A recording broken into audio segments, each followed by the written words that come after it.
The heavy, imported silk of her custom wedding gown suddenly felt like a suffocating shroud. Penelope Rossi, the brilliant but overlooked heiress to the most ruthless crime syndicate on the East Coast, stood trembling behind the cathedral doors. In 5 minutes, she was supposed to marry the man of her dreams. But the live audio feed from the groom's lapel microphone, meant only for the videographer, was actively broadcasting through the bridal suite speakers. What she heard wasn't a nervous prayer. It was a cold, calculated confession of impending murder, betrayal, and pure disgust. The cathedral was packed, and everyone was about to find out. Penelope Rossi was not your typical Mafia princess. In a world populated by razor-thin, surgically enhanced women draped in diamonds, Penelope was a glaring anomaly. She was a size 22, possessing a soft, heavy figure that made her the target of whispered cruelties at every Sunday family dinner and syndicate gala, while the other wives and daughters of the New York families obsessed over Pilates and Prada. Penelope obsessed over offshore accounts, shell companies, and the laundering of millions of dollars through legitimate Staten Island real estate.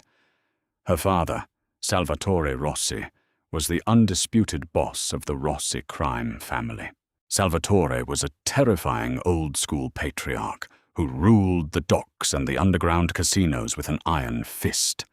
He loved his daughter fiercely, but even he viewed her through the distorted lens of their superficial world. To Salvatore, Penelope's weight was a tragedy, a flaw that would prevent her from fulfilling the ultimate duty of a Mafia daughter marrying well to secure an alliance. He compensated by keeping her close, utilizing her undeniable genius for numbers to keep the family out of federal prison.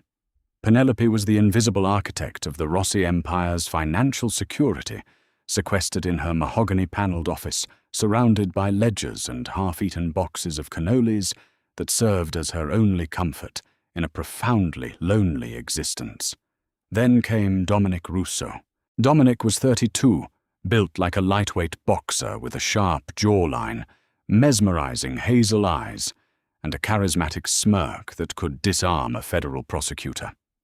He was a rising star in the organization, a captain who had recently orchestrated a highly profitable takeover of a rival family's union contracts.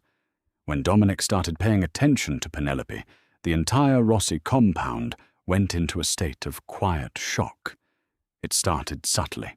He would bring her a meticulously crafted espresso during her late-night auditing sessions. He asked her opinions on investments, genuinely listening as she explained the complexities of cryptocurrency laundering. He didn't stare at her stomach or her double chin. He looked directly into her dark, intelligent eyes. "You're the brains of this whole operation, Pen," Dominic whispered one evening, leaning over her desk, his expensive cologne, a heady mix of bergamot and cedar, clouding her senses. "These goons don't see it, but I do. You're magnificent." For a woman who had spent 28 years starving for genuine affection, Dominic's attention was an intoxicating drug.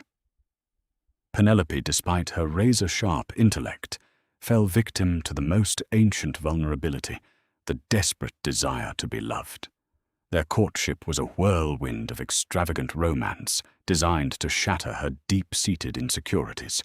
Dominic took her to private candlelit dinners at exclusive Manhattan restaurants, where he would hold her hand across the table, ignoring the judgmental stares of the elite patrons. He bought her custom-made jewelry that complemented her thick wrists and neck, whispering that she was a Renaissance painting come to life. Salvatore was ecstatic. His brilliant but unmarriageable daughter had captured the heart of his most promising captain. The arrangement was perfect. It kept the Rossi bloodline pure, secured Dominic's loyalty, and finally gave Penelope the fairy tale she had been denied. When Dominic proposed on the balcony of a private villa in Lake Como, slipping a flawless 5-carat radiant-cut diamond onto her plump finger, Penelope wept. She wept for the lonely girl who used to hide in the pantry, for the years of silent humiliation, and for the overwhelming relief that she was finally enough for someone. She believed Dominic Russo was her savior. She had no idea he was her executioner. The wedding preparations were a logistical nightmare that rivaled a military deployment. The event was to be the social event of the decade for the underground world. 500 guests spanning 3 different syndicates were invited to the opulent St. Regis Hotel for a reception that would cost upwards of $3 million.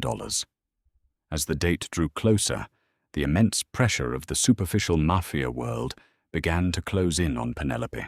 The dress fittings were a specific kind of torture.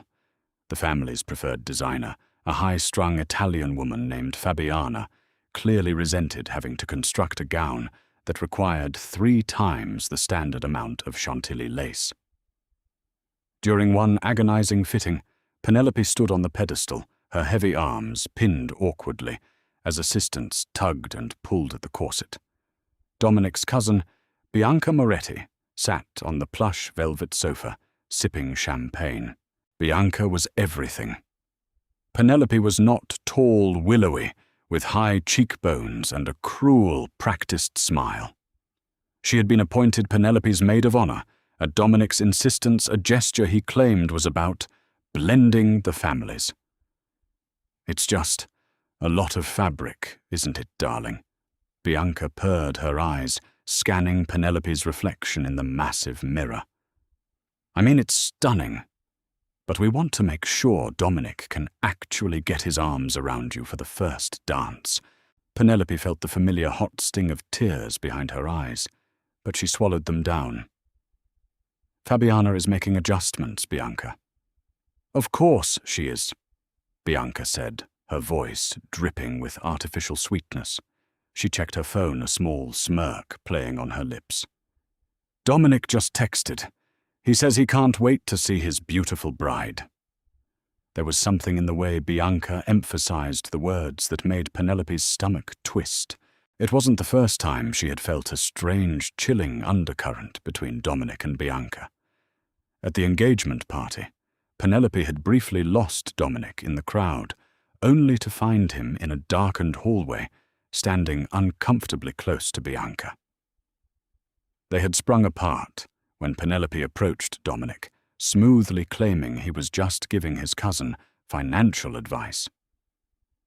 Penelope had pushed the suspicion down, burying it under a mountain of self-doubt. "You're being paranoid," she told herself nightly. "You're just waiting for the other shoe to drop, because you don't believe a man like him could love a body like yours." But not everyone was blinded by Dominic's charm. Leo Romano, Salvatore's fiercely loyal enforcer and head of security, watched the entire spectacle with dark, calculating eyes. Leo was a man of few words, a towering, scarred ghost who shadowed the Rossi family.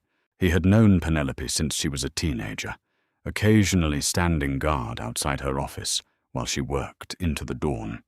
2 days before the wedding, Leo intercepted Penelope in the estate's garden. The autumn air was crisp, and the leaves were turning the color of dried blood. "Miss Penelope." Leo rumbled his voice like gravel grinding together. "Leo, you don't have to call me Miss. I've told you that." She smiled softly, wrapping her cashmere shawl tighter around her broad shoulders. Leo stepped closer, his eyes scanning the perimeter before locking onto hers. "I run background checks on everyone. You know this." "Of course. Dad insists on it." "I looked deeper into Russo's financials," Leo stated flatly. "The union contracts he brought in. The profit margins don't match the offshore deposits.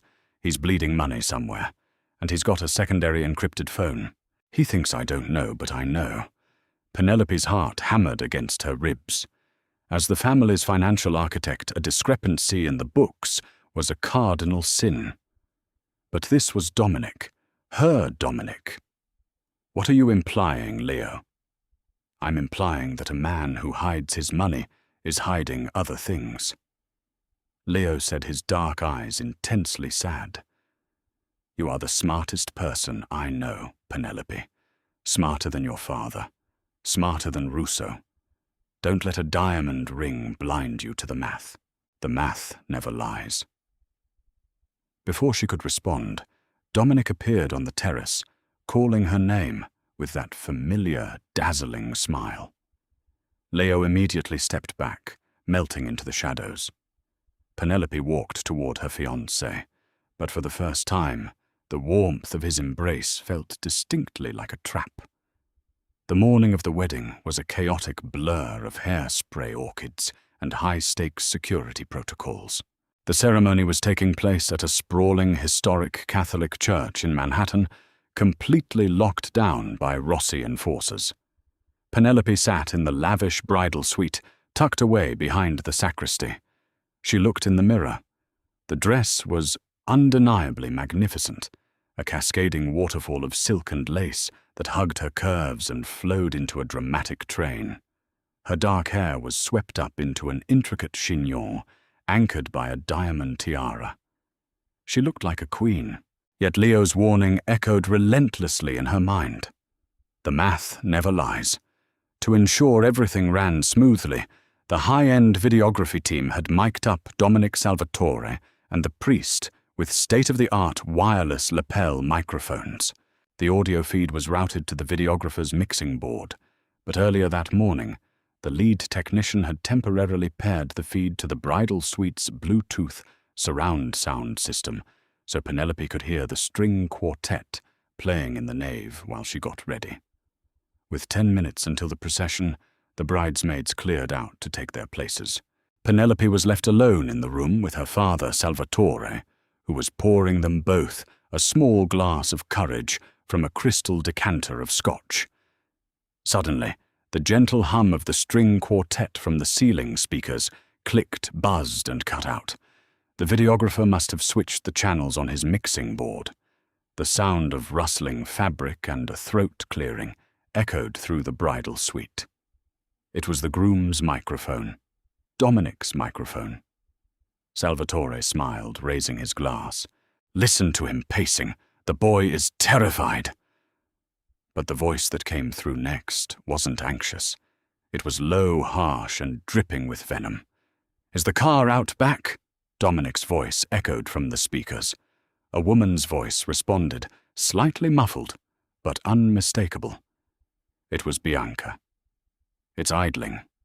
Passports and the bearer bonds are in the trunk. The transfer from the offshore accounts is set for 3 p.m. The moment you say, I do, and sign that marriage license, half of the Rossi liquid assets become yours through the joint trust. In the bridal suite, Salvatore's Scotch glass slipped from his hand, shattering against the marble floor. Penelope froze, the blood draining from her face, leaving her entirely numb. And the old man? Dominic asked, his voice chillingly casual. The poison is in the champagne for the father-daughter toast, Bianca replied. It mimics a massive myocardial infarction. Undetectable. He's an old man with high blood pressure. Nobody will blink. By the time the ambulance arrives, he'll be dead. Penelope couldn't breathe. The corset of her dress felt like a vice crushing her ribs. She stared at her father, whose face had transformed from a proud patriarch to a mask of absolute, terrifying fury. God, I can't wait for this to be over. Dominic groaned, the high-definition microphone picking up the sound of a heavy sigh. You have no idea how sickening this has been, Bianca. Do you know what it takes to pretend to desire that fat pig? Touching her makes my skin crawl. It's like sleeping next to a beached whale. Every time I kiss her, I have to imagine it's you. I've earned every single penny of this empire just for having to look at her repulsive body. The sound of a wet, lingering kiss broadcasted loudly through the speakers. Just an hour more, baby, Bianca whispered. Then we rule New York, and you can lock the fat cow away in an institution or let her eat herself to death. Silence fell over the bridal suite, heavy and suffocating. Penelope didn't cry. The tears she had shed in her life, over her weight, over her loneliness, over her desperate need for validation, they evaporated in an instant, burned away by a sudden nuclear rage. The veil of illusion was violently ripped away. She wasn't just a fat girl who got lucky. She was Penelope Rossi, the financial genius who built the very empire this parasite was trying to steal. Salvatore reached inside his tuxedo jacket, pulling out a matte black Beretta. His hands were shaking with murderous rage. "I'm going to paint the altar with his brains," he growled, heading for the door. "No, Papa. Stop." Penelope's voice was unrecognizable. It wasn't the soft, timid tone of an insecure daughter. It was the cold, commanding voice of a true Mafia boss. Salvatore paused, looking at his daughter in shock. "If you shoot him now, it's a mess. The 5 families are out there. We break the peace on holy ground. It starts a war we aren't prepared for." Penelope said, her mind calculating variables faster than a supercomputer. She stepped over the shattered glass of the scotch tumbler. "He thinks I'm a fat, stupid pig. He thinks he's outsmarted us." She reached up and adjusted her diamond tiara, her eyes blazing with dark, terrifying resolve in the mirror. "Let him stand at the altar." Penelope ordered, her voice vibrating with lethal intent. "Let the music play. Let him watch me walk down that aisle. He wants to play the devoted groom in front of the entire underworld, fine. But I will be the one who finishes this, and I will take everything from him." She turned to her father, extending her arm. "Walk me down the aisle, Papa. It's time for a wedding." The heavy oak doors of St. Patrick's Cathedral swung open, groaning under their own immense weight, revealing a cavernous interior bathed in the ethereal golden light of 1,000 flickering votive candles. The massive pipe organ roared to life, vibrating through the stone floor and straight up into Penelope's spine as the opening chords of Wagner's bridal chorus echoed into the vaulted ceilings. 500 guests, capos, underbosses, and associates from the most powerful crime families in North America rose to their feet in synchronized respect. The air was thick with the scent of burning frankincense and the cloying perfume of hundreds of white hydrangeas. Penelope stood at the threshold, her arm looped tightly through her father's. Salvatore's posture was rigid, his jaw clenched so hard a muscle feathered near his temple. He was a seasoned predator, forced to walk his daughter into the jaws of a lesser beast, and the restraint it required was agonizing. But Penelope's grip on his arm was firm, a silent command to hold steady. She was no longer the insecure, overweight girl desperate for a charming man's validation. In the span of 5 minutes, the fires of humiliation had forged her into something entirely different. She was a Rossi. She was the architect, and she was about to orchestrate the most spectacular demolition the underground world had ever witnessed. Before taking the first step, Penelope made eye contact with Leo Romano, who was stationed discreetly near the baptismal font. She gave him a microscopic nod.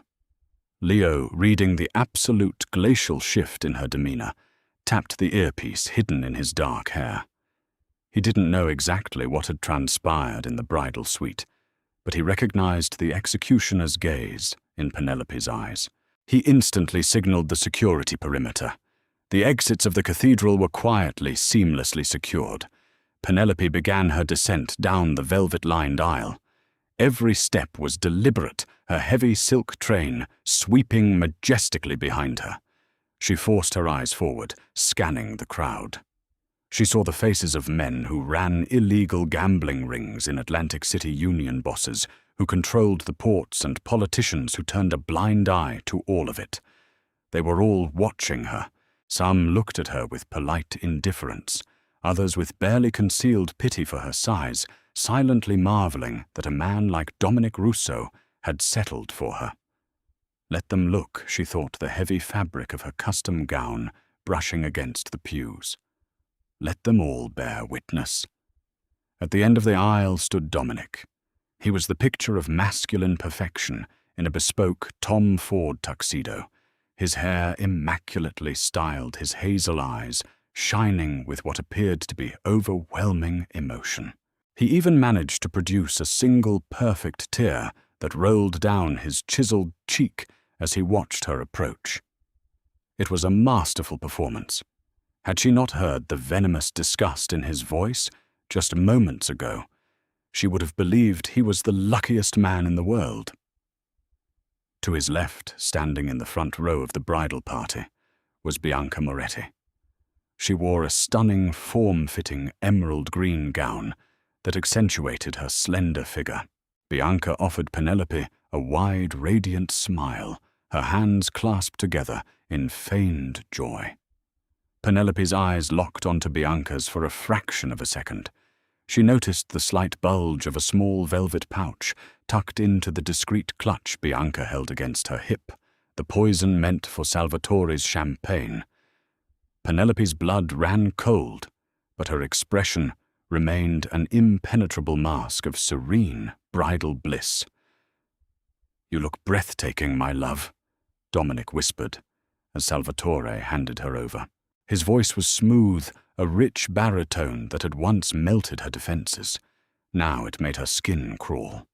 He reached for her hands, his thumbs gently stroking her knuckles. The touch which she now knew required him to overcome physical revulsion made a wave of nausea rise in her throat. Salvatore glared at Dominic, his eyes burning with a lethal intensity.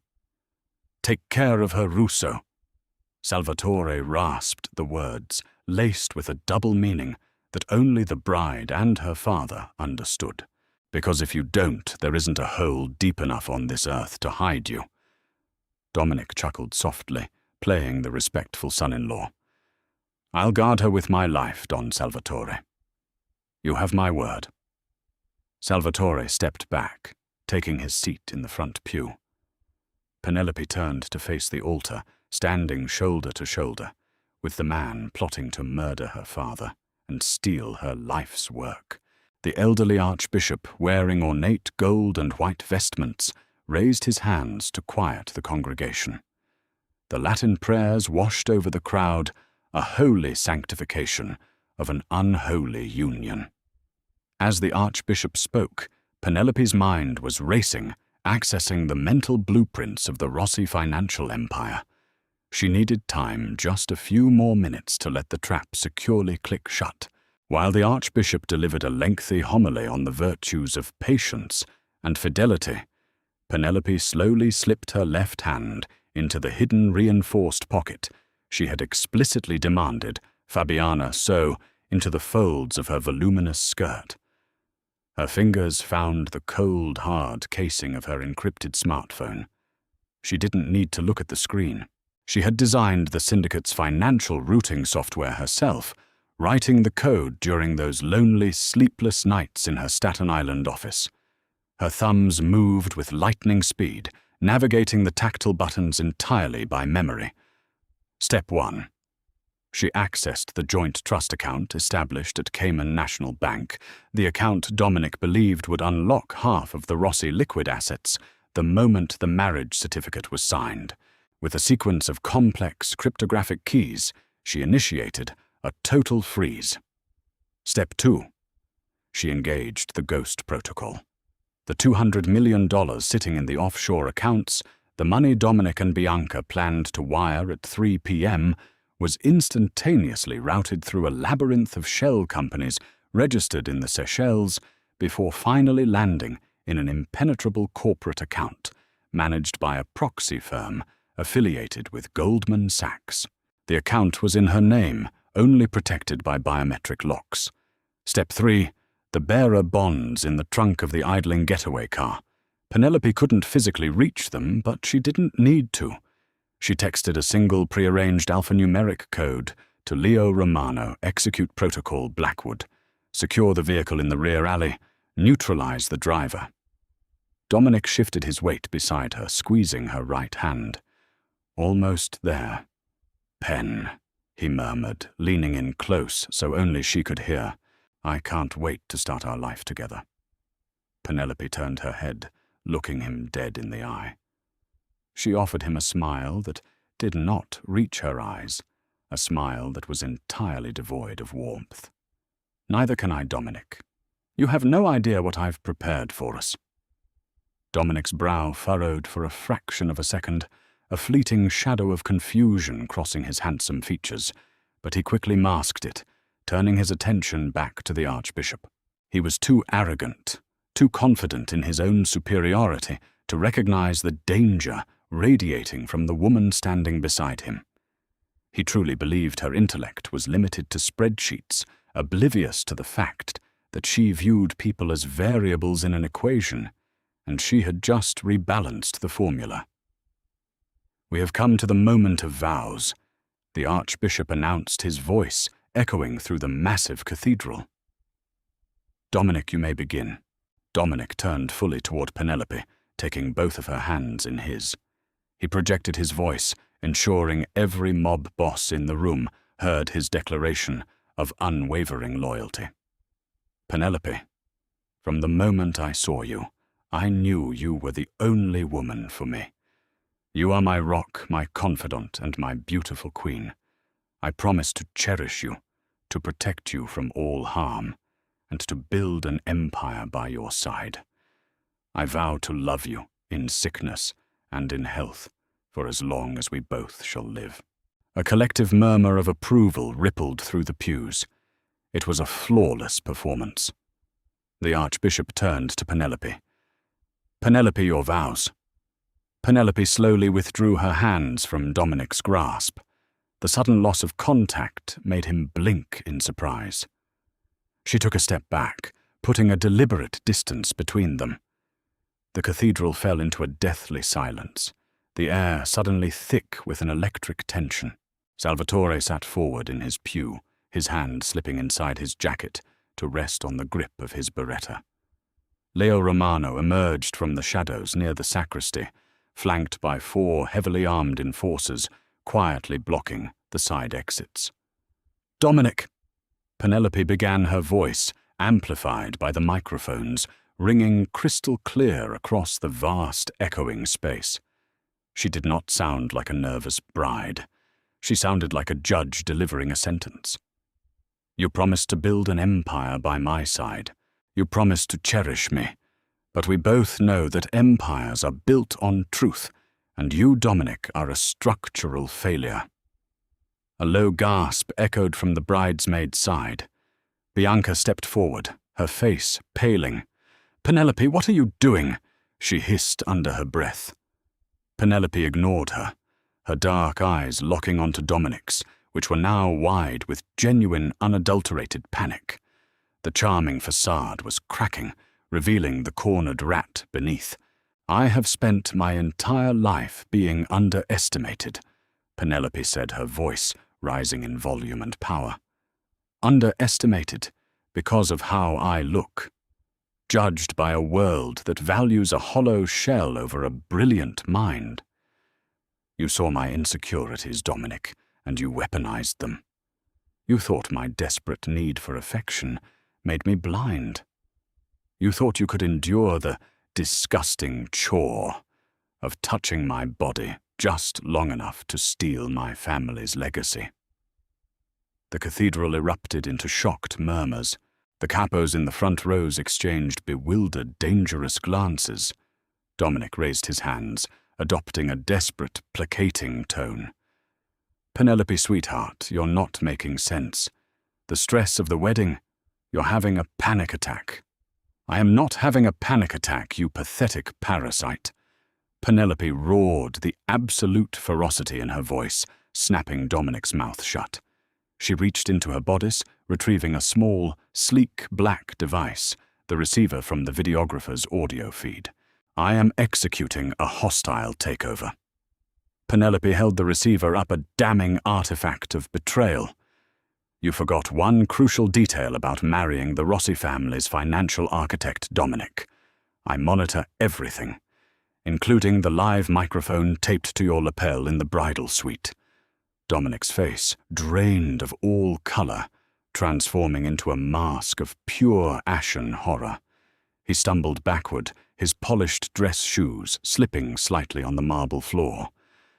"No, that's a lie," he stammered, looking frantically toward the exits, only to see Leo Romano and the Rossi enforcers blocking every door with their hands resting threateningly on their holstered weapons. "I heard every word," Penelope stated, her voice as cold as liquid nitrogen. She turned to face the congregation, addressing the 500 dangerous men and women who governed the underworld. 15 minutes ago, my fiancé and his cousin, Bianca Moretti, discussed their plan to poison my father Salvatore Rossi during the wedding reception. They planned to use an untraceable toxin hidden in Bianca's clutch, mimicking a heart attack. Upon my father's death and the signing of the marriage license, they planned to wire $200 million from the Rossi offshore accounts to a private fund, grab a trunk full of bearer bonds, and flee. Chaos erupted. Chairs scraped violently against the stone floor as dozens of maid men leaped to their feet. Weapons were drawn in a synchronized clatter of steel, but nobody fired. The sheer audacity of the plot had paralyzed the room. Breaking the peace on holy ground was a death sentence. But plotting to assassinate a Don on the day of his daughter's wedding was an unparalleled act of treason. "You crazy bitch!" Bianca shrieked, dropping her bouquet. She reached frantically into her clutch, pulling out the small velvet pouch. But before she could toss it or destroy the evidence, Leo Romano crossed the distance with terrifying speed. He grabbed Bianca by the throat, lifting her off her feet, and snatched the pouch from her trembling fingers. He tossed it to a waiting associate, who secured it in an evidence bag. Salvatore Rossi slowly stood from his pew. The majestic aging Don looked 10 years younger, animated by a primal, terrifying rage. He walked up the altar steps, his eyes fixed on Dominic. "Don Salvatore, please. It's a setup. She's crazy," Dominic pleaded, falling to his knees. The bespoke tuxedo suddenly looked like a cheap costume on a broken man. He reached for Penelope's dress, but she kicked his hand away with the pointed toe of her custom stiletto. "I'm not finished," Penelope said, demanding the room's attention once more. She looked down at Dominic with an expression of absolute, unvarnished disgust. "You thought you were a mastermind, Dominic, but you're just a greedy, unimaginative thug. You really thought I would leave the keys to the kingdom unguarded." She pulled her phone from her pocket, the screen glowing brightly in the dim light of the cathedral. "At 2:45 p.m., exactly 3 minutes ago, I initiated a total freeze on the Cayman National Bank Joint Trust." Penelope declared, her voice echoing with triumphant finality. "The $200 million you planned to steal, it has been successfully routed through 14 different shell corporations and currently sits in an airtight account under the sole jurisdiction of a proxy firm tied to Goldman Sachs. An account only I control. The offshore accounts are empty. The Rossi empire is entirely digitized, encrypted, and locked down." Dominic let out a pathetic whimpering sound, clutching his head. His entire future, the empire he had sold his soul to steal, had just vanished into the digital ether. "And as for your getaway," Penelope continued, gesturing to Leo. Leo spoke loudly, his gravelly voice carrying across the altar. "The idling vehicle in the rear alley has been secured. The driver has been neutralized. The bearer bonds in the trunk were examined." Leo pulled a crisp, ornate piece of paper from his inner jacket pocket and threw it at Dominic's face. It fluttered to the floor. "They're counterfeits. Monopoly money. Miss Penelope swapped them out 3 weeks ago when she noticed discrepancies in your union ledgers." Dominic stared at the fake bond on the marble floor, his mind shattering under the weight of his own profound failure. He had been outplayed on every conceivable level. He hadn't been manipulating Penelope. She had been studying him, mapping his weaknesses, and allowing him to walk blindly into a meticulously constructed guillotine. "You see, Dominic," Penelope said softly, leaning down so only he and her father could hear. "You thought my weight made me weak. You thought it made me stupid and desperate. But all it did was teach me how to survive in a world full of vain, superficial predators like you. It taught me to see what people really are beneath their tailored suits and charming smiles. You are nothing." Salvatore Rossi stood over the kneeling man, drawing his beretta and pointing it directly at Dominic's forehead. The collective breath of the cathedral hitched. "Papa," Penelope said, placing a gentle hand on her father's arm. "Not here. Not in the house of God." Salvatore stared into his daughter's eyes. He saw the brilliant, ruthless leader she had become. She wasn't a tragic liability to be married off. She was the most formidable boss the Rossi family had ever produced. Slowly, Salvatore lowered the weapon, tucking it back into his jacket. "Leo!" Salvatore commanded his voice, rumbling like distant thunder. "Take Russo and the Moretti girl to the Staten Island warehouse, the soundproof one." "With pleasure, boss," Leo replied. He gestured to his men. Two massive enforcers hauled Dominic to his feet, dragging the sobbing, broken man down the side aisle. Bianca was dragged behind him, her emerald gown tearing as she kicked and screamed, begging for mercy that would never come. As the traitors were removed from the cathedral, a heavy silence settled over the congregation. The bosses of the 5 families stared at Penelope Rossi. The pity and indifference were gone, replaced by profound, unadulterated respect and fear. They recognized a true apex predator. Penelope turned to the crowd, smoothing down the front of her magnificent silk gown. She stood tall, a size 22 queen, in a world of ruthless men, and she had never felt more powerful, more beautiful, or more dangerous. "The wedding," Penelope announced, her voice, calm, authoritative, and chillingly polite, "is cancelled. However, the reception at the St. Regis is fully paid for. The Rossi family invites you all to join us in celebrating the strength, the security, and the undisputed future of our empire. Good afternoon, gentlemen." She turned and walked back down the aisle, her father proudly at her side. The organist, unsure of what else to do, began to play a triumphant, soaring fugue. As Penelope walked through the massive oak doors and out into the bright New York City sunlight, she took a deep breath of the crisp autumn's air.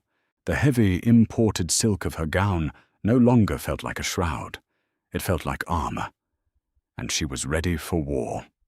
The Astor Ballroom at the St. Regis, New York, was a breathtaking masterpiece of Beaux-Arts architecture, boasting vaulted ceilings, gilded with 24-carat gold leaf, and massive Waterford crystal chandeliers that bathed the room in a warm, opulent glow. Under normal circumstances, the room would be filled with the joyous sounds of a wedding celebration, the clinking of champagne flutes, and the lively melodies of a high-society jazz band.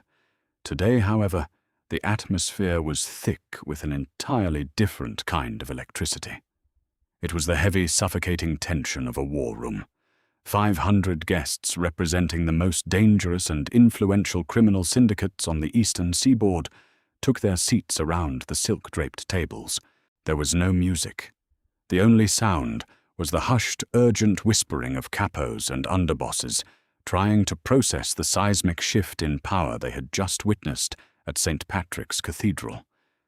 They were men who built their lives on violence and intimidation, yet they sat in stunned silence as the heavy oak doors of the Astor Ballroom swung open. Penelope Rossi entered the room. She had not changed out of her custom Fabiana wedding gown. The heavy imported silk and expansive Chantilly lace still draped over her size 22 figure, the majestic train trailing behind her on the plush carpet. But the way she wore it had fundamentally changed. It was no longer a symbol of her desperate hope for love and acceptance. It was the ceremonial armor of a conquering monarch. Her thick, soft arms, which she had previously tried to hide under cashmere shawls, were held confidently at her sides. She walked with a deliberate, earth-shattering grace, her head held high, the diamond tiara catching the light of the chandeliers. The sheer physical space she occupied commanded absolute, unwavering attention. She was a mountain of a woman, an immovable force of nature, and every man in that room suddenly recognized the terrifying intellect burning behind her dark eyes. Salvatore Rossi walked half a step behind his daughter. It was a subtle, deliberate breach of traditional Mafia protocol that sent shockwaves through the attending dons. The patriarch was publicly yielding the floor to his daughter. Penelope bypassed the lavishly decorated sweetheart table that had been prepared for the bride and groom. Instead, she walked directly to the center of the ballroom floor, stopping in front of the head table, where the heads of the 5 families were seated. She looked directly at Don Carmine Valente, a ruthless, silver-haired boss who controlled the lucrative Brooklyn waterfront, and Vincent Falcone, the notoriously violent leader of the New Jersey faction. "Gentlemen," Penelope projected her voice, the acoustics of the ballroom carrying her words to every corner.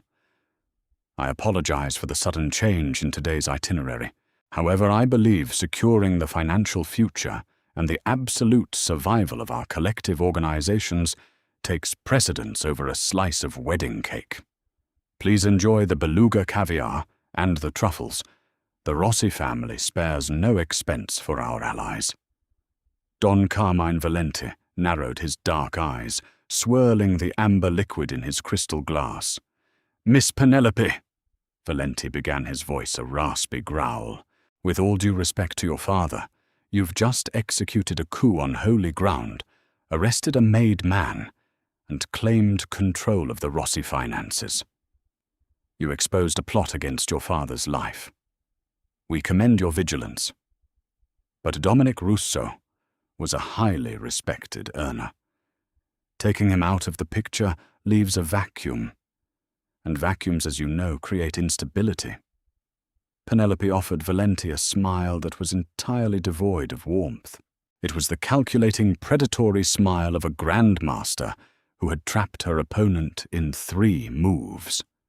"Instability, Don Valente, is exactly what I just prevented," Penelope replied smoothly, her voice echoing with unshakable confidence. She gestured to one of her father's loyal lieutenants, who immediately approached bearing a silver tray. On the tray sat a sleek, encrypted laptop. Penelope typed in a lengthy passcode, turning the screen so the dons could see it. Dominic Russo was not just a traitor to his family. He was a catastrophic liability to everyone in this room. Penelope declared, her tone dropping to a dangerous conspiratorial whisper. "While you gentlemen were busy admiring his ability to secure union contracts, I was busy auditing the metadata attached to his communication devices. Russo was not simply planning to steal $200 million and flee to Europe with his cousin. He was orchestrating a massive systemic collapse of the East Coast Syndicate." She tapped a key, and a series of scanned documents and audio files populated the screen. 4 months ago, Dominic Russo secretly met with Philip Bartlett, the lead prosecutor for the Southern District of New York.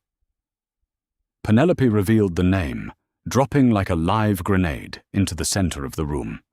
A collective gasp rippled through the surrounding tables. Russo struck a deal. In exchange for total immunity placement in the Federal Witness Protection Program and the ability to keep the Rossi funds he planned to steal, he agreed to turn over the encrypted ledgers that link every single family in this room to the illegal ports, the offshore laundering operations, and the political bribery rings. He was going to let my father die, take the money, and hand the FBI the very keys to your front doors. The ballroom erupted. Men leaped from their chairs, shouting obscenities, their faces purple with rage. Vincent Falcone slammed his fist onto the table, the silverware clattering violently. "That rat bastard, I'll skin him alive myself." "Quiet, Salvatore Rossi," roared his booming voice instantly, silencing the room. He pointed a thick finger at his daughter. "Let her finish." Penelope stood perfectly still, letting the raw panic wash over the room before reasserting her dominance. "You don't need to skin him, Don Falcone. I have already neutralized the threat. I isolated Russo's communications 2 weeks ago, when I first suspected his betrayal. I fed him falsified ledgers through a dummy server. If he had managed to hand those files over to Philip Bartlett, the federal government would have found nothing but dead ends, bankrupt shell companies, and recipes for my grandmother's marinara sauce." A low, appreciative chuckle emanated from Don Valenti. He looked at Penelope with a newfound, profound respect. "The genuine ledgers." Penelope continued, pacing slowly in front of the head table, the heavy silk of her dress whispering against the carpet. "Are secured in a decentralized, biometric locked server that only I can access. The Rossi family's $200 million is safe, currently generating an 8% yield in a Goldman Sachs proxy fund, and the federal investigation initiated by Philip Bartlett is about to hit a permanent, insurmountable brick wall. I have protected you all." She stopped and turned to face the room, her presence commanding the massive space. She was a fat woman in a world that demanded physical perfection from its wives, but she was a titan in a world that worshipped power, and she held all the cards. "My father built a legendary empire with his bare hands," Penelope said, looking at Salvatore with deep affection before turning her steely gaze back to the bosses. "But the world has changed. The FBI doesn't build cases with wiretaps and informants anymore. They build them with algorithms, forensic accounting, and cyber surveillance. You need an architect who understands the digital battlefield. You need someone who can launder billions without leaving a single trace of metadata. You need me." She signaled the waiters, who instantly stepped forward with silver trays bearing crystal flutes of vintage Dom Perignon.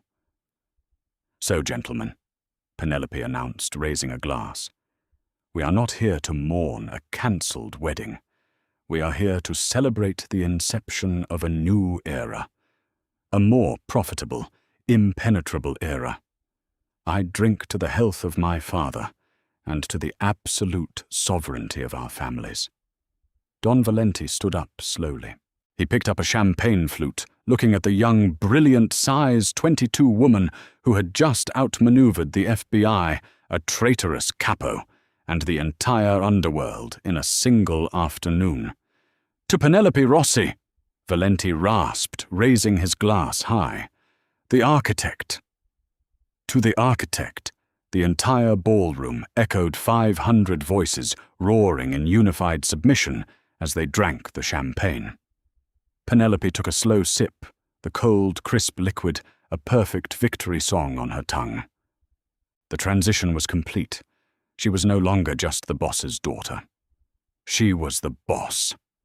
The soundproof warehouse on Staten Island was a stark contrast to the gilded ceilings of the St. Regis. It was a cold, damp, cavernous space that smelled faintly of motor oil, salt water, and old blood. A single high-wattage industrial bulb hung from the ceiling, casting a harsh, unforgiving circle of light on the concrete floor. In the center of that light, Dominic Russo sat strapped to a heavy steel chair. He was stripped of his bespoke Tom Ford tuxedo, wearing only a soiled undershirt and torn trousers. His handsome face was bruised and swollen, the result of resisting Leo Romano's enforcers, and his hazel eyes, once so charming and persuasive, were now wide with feral, unadulterated terror. Bianca was locked in a separate holding cell across the facility, her screams having long since faded into a hoarse, defeated sobbing. The heavy metal door of the warehouse groaned open, letting in a sharp gust of cold, salty air from the nearby docks. Penelope stepped inside. She had finally taken off the wedding gown, trading the heavy silk for a perfectly tailored charcoal grey cashmere pantsuit that draped elegantly over her broad frame. She wore a pair of black leather gloves and a simple classic pearl necklace. She looked entirely composed, completely unbothered by the grim surroundings. Behind her stood Leo Romano. The towering enforcer remained an ever-present shadow, his dark eyes locked onto Dominic with a cold, predatory intensity. Penelope walked slowly into the circle of light. The sharp click of her stiletto heels echoed off the concrete walls, a sound that made Dominic flinch violently against his restraints. She stopped a few feet from him, looking down at the broken man who had promised to love her, to cherish her, and to murder her father. "Penelope!" Dominic croaked, his voice cracking. "Penelope, please! You won! You outsmarted me! Just let me go. I'll disappear. I'll go to South America. You'll never see me again, I swear to God." Penelope stared at him, her face an unreadable mask. She didn't feel anger anymore. The fiery rage that had consumed her at the altar had burned out, leaving behind a cold, calculating void. "You don't understand how this works, Dominic," Penelope said softly, her voice echoing in the vast, empty space. "You don't get to attempt a hostile takeover of my family plot to assassinate my father, sell our secrets to the federal government, and then simply retire to South America." "I was desperate," Dominic pleaded, tears streaming down his bruised face. "The feds had me on a racketeering charge. Bartlett was going to put me away for life. I had to give them something. I didn't want to hurt you. Pen, I swear." "Stop." Penelope commanded, her voice cutting through his lies like a surgical scalpel. "Do not insult my intelligence by pretending you ever cared about me. I heard your confession in the bridal suite. I heard the disgust in your voice. I heard what you truly thought of my body, of my size, of my worth." Dominic choked on a sob, realizing there was absolutely no angle left to play. His charm was utterly useless against the cold, hard mathematics of his betrayal. "You thought my weight was a weakness." Penelope continued, stepping closer, her presence looming over him like a dark storm cloud. "You thought it made me a pathetic, desperate target. But my size, Dominic, is the very reason I survived you. For 28 years I have been invisible to men like you. You only saw the fat girl. You never saw the architect building the cage you were walking into. You underestimated me because of your own superficial vanity, and that vanity has just cost you your life." She turned away from him, the cashmere of her suit sweeping gracefully as she moved. She walked back toward the heavy metal door, stopping next to Leo Romano. "Leo," Penelope said, not looking back at the man strapped to the chair. "Yes, boss," Leo replied, his gravelly voice filled with absolute, unwavering loyalty. He didn't call her Miss anymore. She had earned the title. "Make sure Philip Bartlett receives a package tomorrow morning," Penelope instructed coldly. "Send him the thumb drive with the dummy ledgers and include Dominic's left ring finger. I want the federal government to understand exactly what happens to their informants when they try to infiltrate the Rossi family. Consider it done." Leo nodded, pulling a long, wicked-looking blade from the sheath at his belt. Dominic began to scream, a high-pitched, desperate sound that echoed off the cold concrete. "No, Penelope, please. Oh God, no."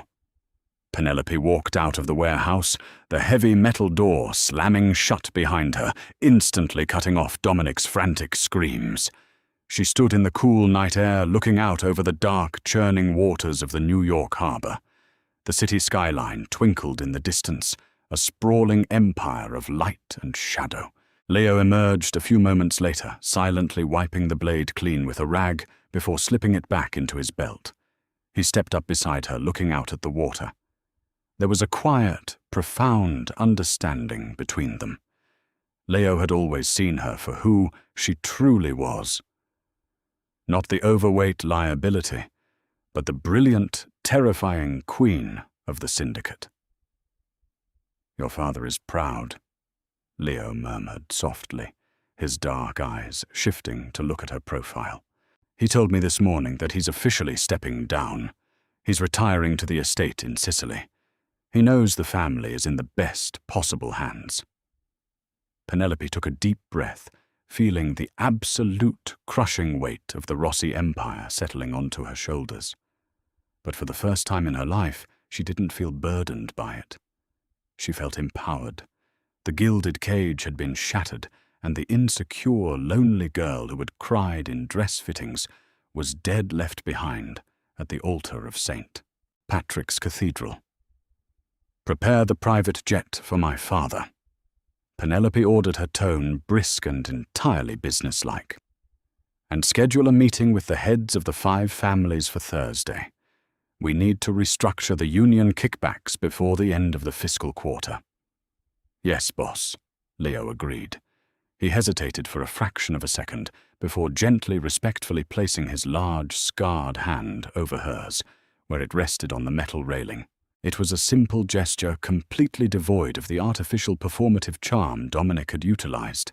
It was a touch rooted in deep respect, loyalty, and a genuine quiet adoration that had been building for years. Penelope looked down at his hand, then up into Leo's dark, steadfast eyes. She didn't pull away.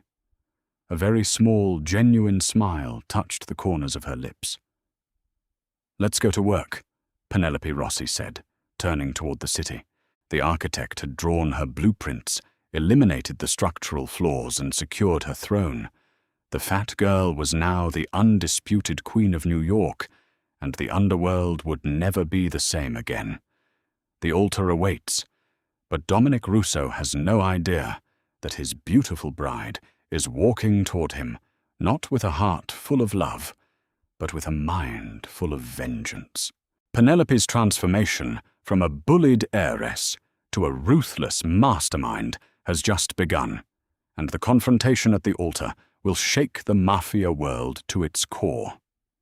If you were hooked by this shocking betrayal and want to see how Penelope destroys the man who tried to play her, hit that like button. Share this story with your friends and subscribe to our channel so you don't miss Part 4, where the ultimate revenge unfolds.